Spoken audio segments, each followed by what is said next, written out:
I don't remember my first surgery. Of course I wouldn't. It happened days after I was born. It was a shock to both my parents, but to be expected. Our family had a history of health problems, most concerning our cardiology. By some kind of miracle after that, I didn't have any serious issues beyond that first surgery for a long time. I grew up and spent my childhood years in the country, growing up about as all-American as a kid can get. I had a brother who was younger, so I was like his mentor. I learned something new and teach him best I could, academically or otherwise. Around the time I was 8, my father was struck by a horrible spell on his heart. I was very close to him. He was my role model, teacher, leader, best friend, and a father in one person. One of the most sad facts of my life is that, since he passed when I was so naive, I never truly got to know who he was. After that, my mother sold our farm, and we moved to the city. She and my brother and I were just unable to manage such an area without him. I, unlike my brother, never spoke up a word of protest.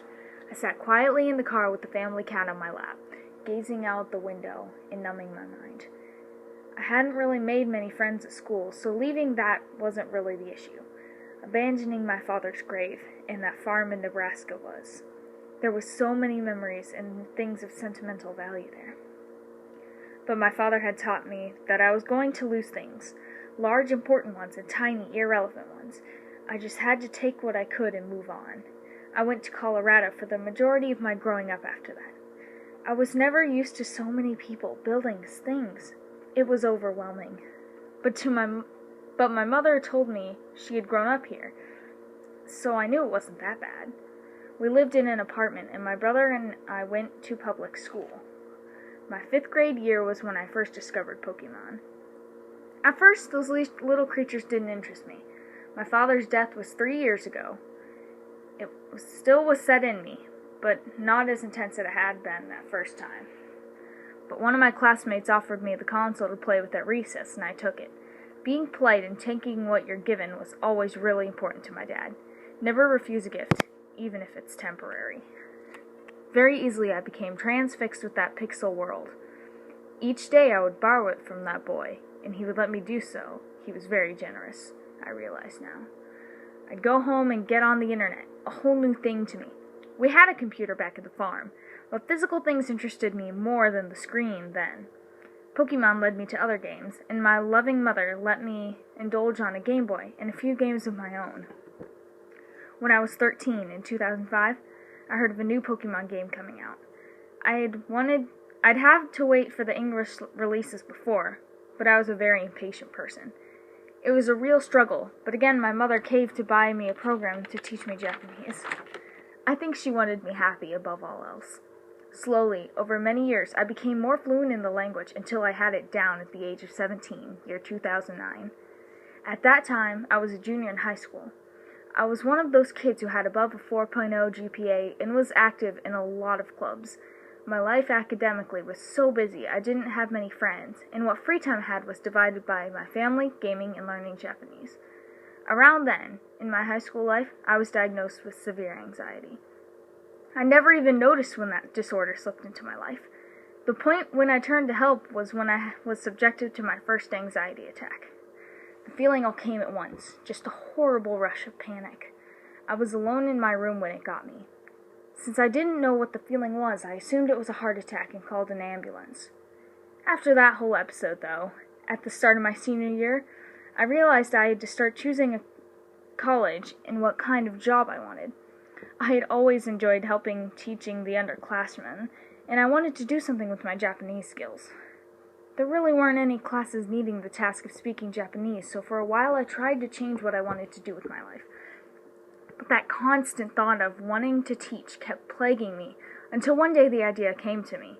It would be costly, but I could speak the language and was fascinated with the culture. Why shouldn't I move to Japan and just teach there? When I came home and rushed to tell my mother my idea, she was mortified. Me? Leave home? And hardly ever be able to visit? I knew ever since my father's death she had become so possessive of my brother and I. Even the idea of me leaving was unthinkable. But as the idea grew on me, and I pursued an education in the teaching area, she slowly caved. And when I graduated, she came to me and granted me the permission and the funds to do so. Over the summer, I had to leave my job of 3 years and devote the rest of my time to learning whatever I didn't have of the Japanese language. One day, about a quarter of the way into the summer, I was outside with papers to apply for a scholarship in Japan when I began to feel faint. Assuming it was a lack of hydration, I drank from my water bottle and tried to keep writing, but after a moment or so, with a rush of intense chest pain, I abandoned consciousness, and my earliest returning memories were in a hospital. Apparently my luck had run out on me and given me a nasty heart attack. For the following days I recovered slowly, insisting on finishing those forms. I had to turn them in as fast as I could. I had to have 2 heart surgeries then to ensure my life, both of which left gross-looking, morbid scars on my chest. After that, I grew insecure about having my shirt off ever. I tried to avoid swimming wherever I could, and there wasn't many opportunities in those few months I had. And I needed a cane to help me walk. Even now I have a slight limp. My doctor says I should be using it, but I don't want Nakashino to know. I have to keep him ignorant until he's strong enough. Once I left home, the goodbyes were much harder than I imagined. The plane ride to Japan was the longest mix of excitement and boredom ever. I made friends with an elderly man whose life dream was to visit Japan, and he finally decided to do it. A good majority of our ride was spent talking or sleeping, and when we arrived I wished him well. I'm certain he's passed on now. He was a kind old soul. All I had was 2 suitcases, my cane, and the money to pay for the first initial payment to my college. Classes began in 2 weeks, so I would have time to relax into my new lifestyle.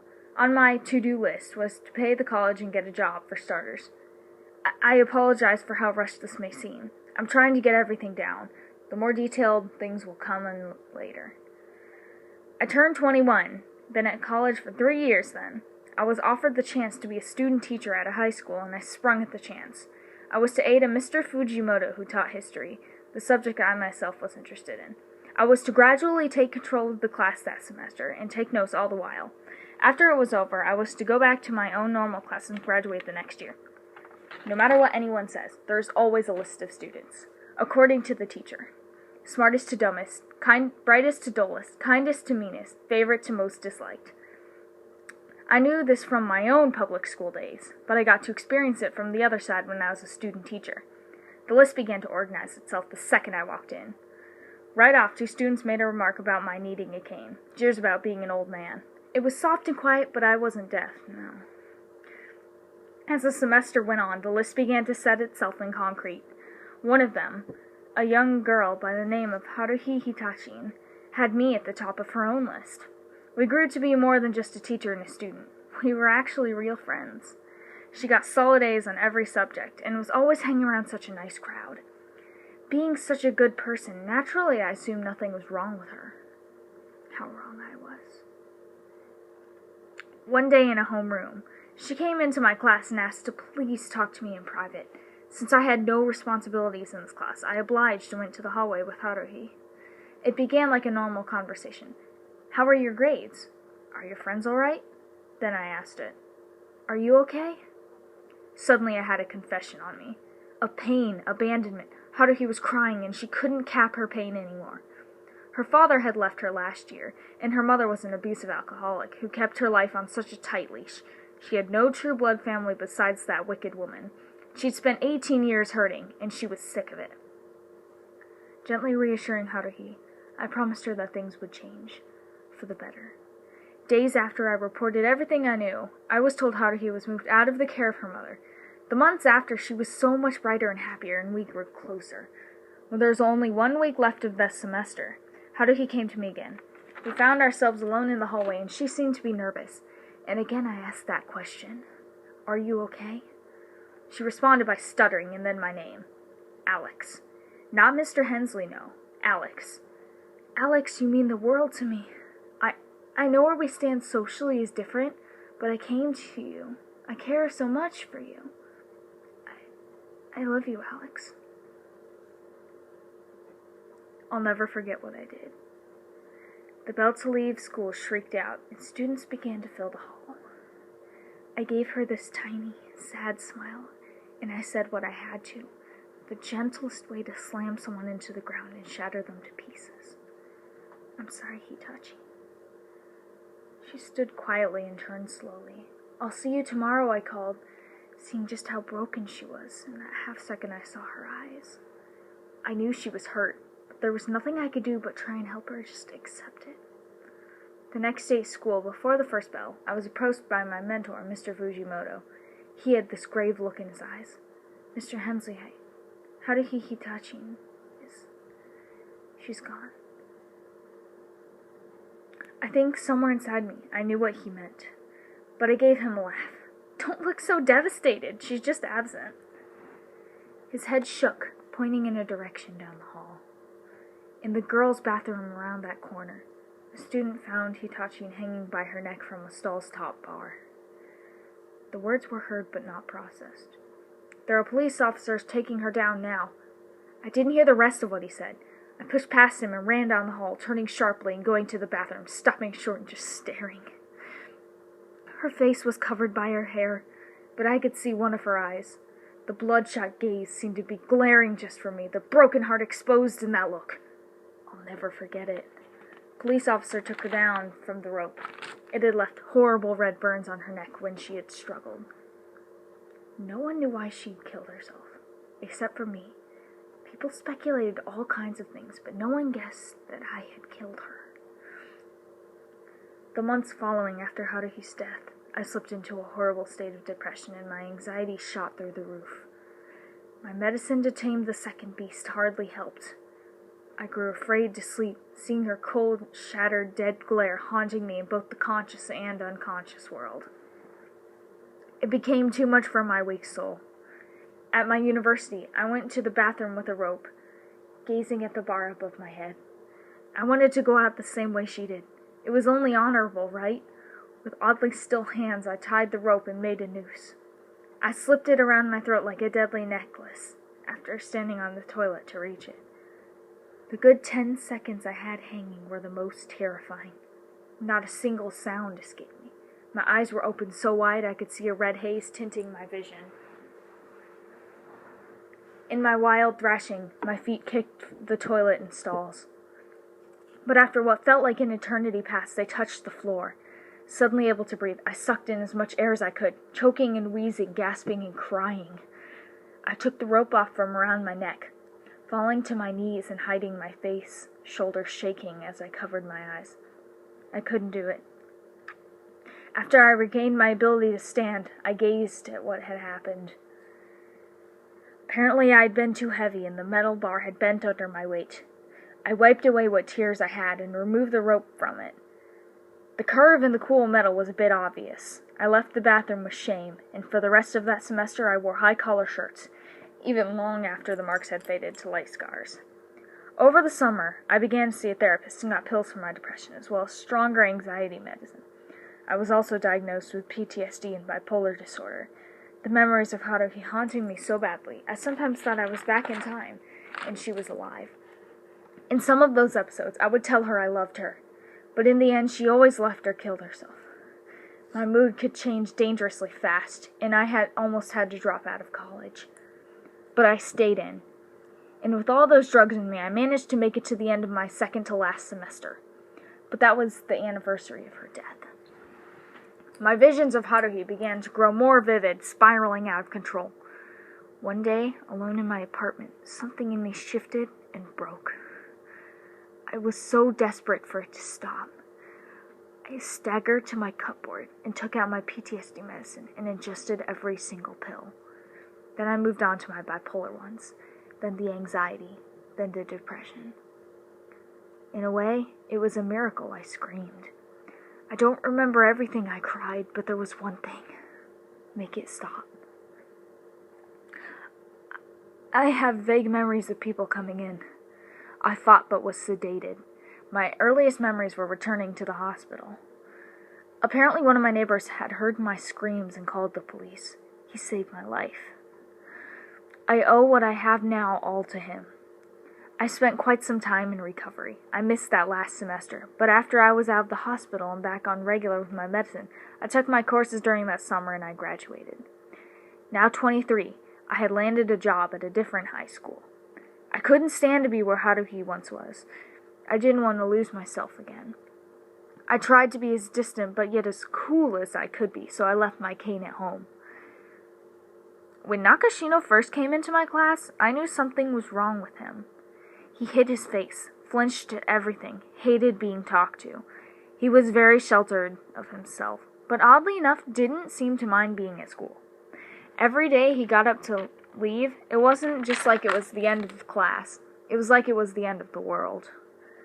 I had Nakashino each day at least once, and every other day one more time. On the everyday class, he had history with me, and the every other day was Japanese, like we have English. He expressed no interest in either topic, and had low grades to show for it. Backtracking a little, just before the school year started, I found a cat in the parking lot of my apartment. She was a tiny little thing, and when I went to pick her up, she hissed and tried to fight me. Her claws were sharp, and she left 1 or 2 cuts, but nothing serious. When I picked her up, the first thing I noticed was that she was so skinny, her hips were protruding, and I could easily feel her skin move over the bones. Her fur coloration reminded me of the family cat when I was 8, the one who sat on my lap in the car ride to our new home in Colorado. Despite her pitiful mews of protest, I took her in and gave her a bath, as well as heated up some milk, and she lapped it all up, curling beside me and sleeping fast. I knew I had saved her life. She grew in that month to be strong, and she was a feisty spirit. Never again did she sleep by me or eat the food I gave her until I left the room. I named her Shakira for how her hips had been when I first found her. I'm guessing most people would throw out such an ungrateful thing, but I couldn't. Part of me needed that cat, a responsibility to keep me from committing suicide or doing something that would take me away from her. Even if she took pleasure in fighting me and ignoring my existence completely, I still loved her. I figured that Nakashino was like Shakira. Someone needed to take him in and give him a loving home unconditionally. But the first week went on, and it became clear he had no intent to befriend anyone, and his classmates were in mutual agreement. He took pleasure in art, though, and drawings I caught sight of were beautiful, just beautiful. In the art classes, he had an A, most 100% grades. I tried to avoid staying after whenever I could. I knew Nakashino took time getting out of my classroom at the end of each day. He was in my 4th block, by the way, with his everyday history class. On a Friday, though, I had to stay in my room to catch up on assignments. Running a class by myself was hard. I could hear him breathing and watching me. I really hate to say this, but I hated his existence at first. I knew myself too well. I was going to help him like I helped Haruhi. And I was so damn selfish, I avoided that fate as long as I could. But that day after school was it. He told me how long he had to walk to get to home. 7 miles. I offered him a ride home, and soon that became a daily thing. His grades lifted, his mood got better as we grew a little closer. He's never picked up on my slight limp, nor my need for medicine. To him, I am a pillar of strength, an admirable human being. He would forever disown me if he knew what I've done. Failed suicide twice, indirectly killed someone I truly cared about, hating myself so much. Then he kissed me for the first time. I was taking him out to eat at McDonald's, and he touched my leg, muttering a soft apology, and did it before I could do anything. We were sitting in a car, and he just did it. There was no way for him to know what utter hellspell he had casted on me. When he did that, I don't blame him at all, but my pain shock was probably obvious. I tried not to do anything about it after, but Nakashino had a taste for the loving, sweet, drugged-up side of me, and he wanted more of it. Days following the kiss, he showed me the horrible, cruel things his parents did to him. I saved him from that place. His father was straight-up rude and angry, but his mother was a fake, sly fox. She acted sweet the one day I met her, but I knew how she really was. I quickly shifted him to the foster system, but for a few days he had to stay with me, until he could be placed. I took him on a shopping trip. My clothes were too big, and he had to have something new to wear. I also got him some drawing things. I was always low on money, but I began to slowly starve myself more, just so he could have enough to eat. And also I made 2 other horrible choices. I decided to stop seeing my therapist and go cold turkey on the meds. She tried to get me to stay, begged over the phone, pleaded. She didn't know everything, like Haruhi killing herself because of me. She just thought the girl's death was traumatized me, because we were close. I knew damn well the choices would hurt me. But I didn't want Nakashino to see me, his almighty figure, needing medicine just to cope with everyday life. And I tried to give him my medicine to help him, but he refused it. I'm sure he was confused when I pulled those out of my cupboard. One has to have a prescription to get those, after all. And he had no idea who I truly am, and I plan to keep it that way until he's strong enough to know. And he will be, one day. I just know it. He doesn't believe it, but he's good at drawing, and when he tries, he's a very smart young man. I'm not sure why I keep calling him by his last name. In real time, I call him Chiaki, and he calls me Alex. I'm hopelessly dependent on him now, so in love. I'm a romantic person, I think. Even the littlest touch means the world to me. I doubt he even has the slightest clue what he means to me. The first time I actually kissed him was when we were watching a romantic movie together.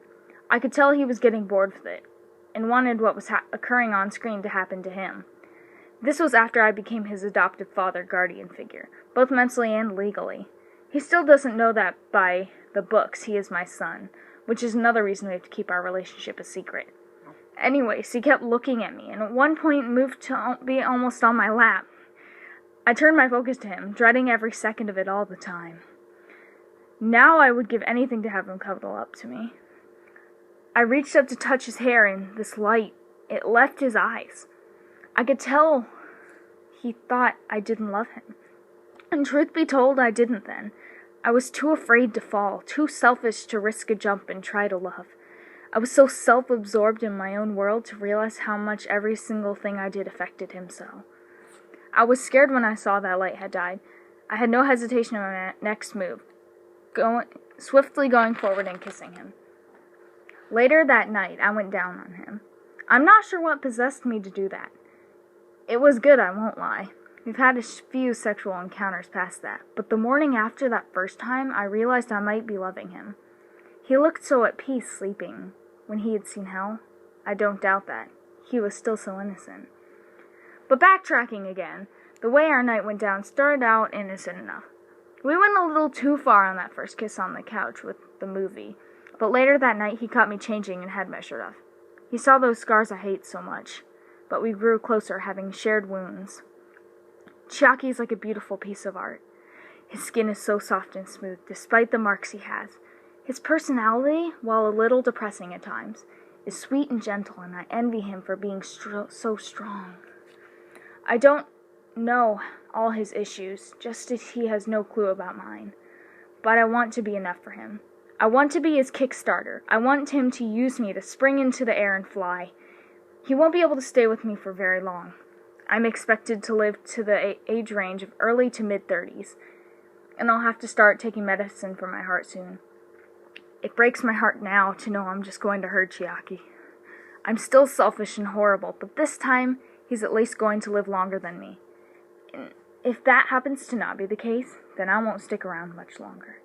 Chiaki is my last reason to live. He's my long-term project, a beautiful human that I'm just fixing up some damage on. But I do love him, and I always will. I am Alex Hensley, male of 23, American-born. Birthday is June 18th of 1992. White skin, light green eyes, and short, messy light brown hair with a bit of stubble. Suffers from anxiety, bipolar disorder, and PTSD. 6'4", weighing in at 137 pounds. My BMI is 16.7. I'm recording this so when I've passed, maybe Nakashino can learn and hate me after I'm dead. I couldn't stand to see another hateful glare follow me to the grave. But who knows? Maybe I'll help him recover fast enough to know all my secrets before I pass. All I know for sure is that I'm always going to regret not doing enough, not being enough for him. I'm sorry, Chiaki. I love you, and I always will.